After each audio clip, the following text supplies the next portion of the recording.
Bonjour peuple de Dieu, bonjour bien-aimés du Seigneur, soyez abondamment et puissamment bénis. Nous célébrons l'Éternel Dieu, le Père de gloire et le Seigneur compatissant, celui qui nous donne la paix et la joie en toutes circonstances, lui qui ne nous abandonne pas, lui qui ne nous délaissera jamais. Il est l'Éternel des armées qui combat pour nous. Bienvenue dans notre partage quotidien, je vous salue une fois de plus encore. Ce matin, nous allons partager la parole de Dieu et nous allons parler de l'espérance de la vie éternelle. Et le premier point, nous parlerons du retour du Seigneur Jésus-Christ. Dans Marc, le chapitre 13, le verset 31 au verset 33, la Bible déclare « Le ciel et la terre passeront, mais mes paroles ne passeront point. Pour ce qui est du jour ou de l'heure, personne ne le sait, ni les anges dans le ciel, ni le Fils, mais le Père seul. Prenez garde, veillez et priez, car vous ne savez quand ce temps viendra. » Plusieurs croient en Dieu, c'est-à-dire qu'ils reconnaissent la grandeur de Dieu, son existence et croient en sa puissance. Ils croient que Jésus peut guérir, peut délivrer, qu'il peut pourvoir à leurs besoins. Selon Acte 10, le verset 38, la Bible déclare que Jésus-Christ allait de lieu en lieu, guérissait tout ce qui était sous l'emprise du diable, parce que le Saint-Esprit était avec lui. Il croit que Dieu peut faire les choses. Il croit que Jésus est encore capable de guérir, de bénir, de changer les vies. Il le croit. La crainte de Dieu envahit leur vie. Le désir de voir son œuvre se manifester est là. Ce sont des personnes qui le servent, qui font des choses pour Dieu.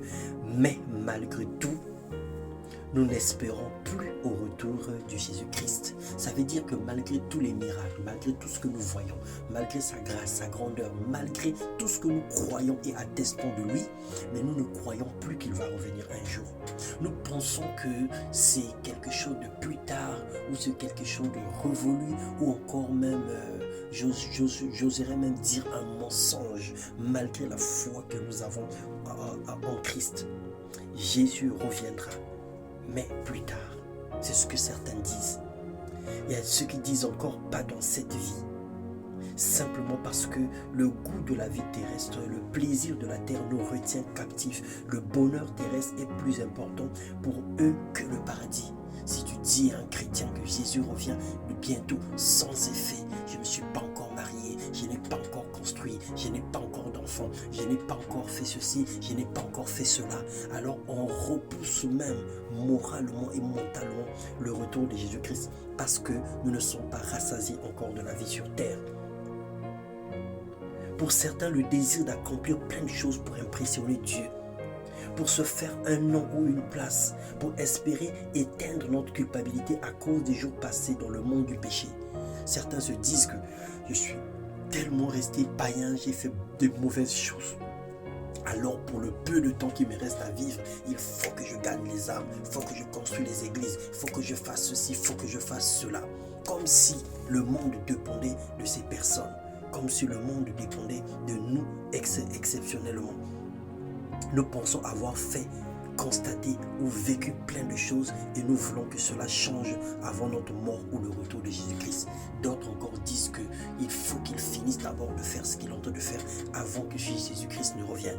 Mais sachez une chose, c'est que cela ne dépend pas de nous. Cela n'est pas notre essor, cela n'est pas motivé par nos actions. Mais c'est le Père seul qui décide. Cette attitude nous donne la position comme si Dieu ne peut pas se servir d'autres personnes. On ne prépare plus le relais, on ne prépare plus l'avenir, on ne prépare plus les élites de demain parce qu'on se dit que c'est à nous de le faire. Mais qu'est-ce qui vous fait dire que Christ ne reviendra pas maintenant? Qu'est-ce qui vous fait dire qu'il ne reviendra pas plus tard? Alors cela ne dépend pas de nous. Nous devons croire et attendre chaque jour son arrivée, tout en faisant des choses bien et en faisant les choses davantage bien.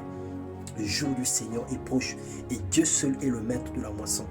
Que tu sois l'ouvrier de la première ou de la dernière heure, Dieu seul connaît la récompense qui t'attend.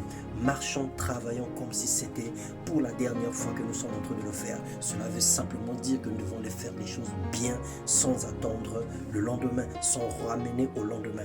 Car le retour de Christ est réel et son avènement est proche. Que le Seigneur vous bénisse. Relevez votre foi, remettez l'espérance dans vos cœurs et croyez en son avènement dans le nom puissant de Jésus-Christ. Amen.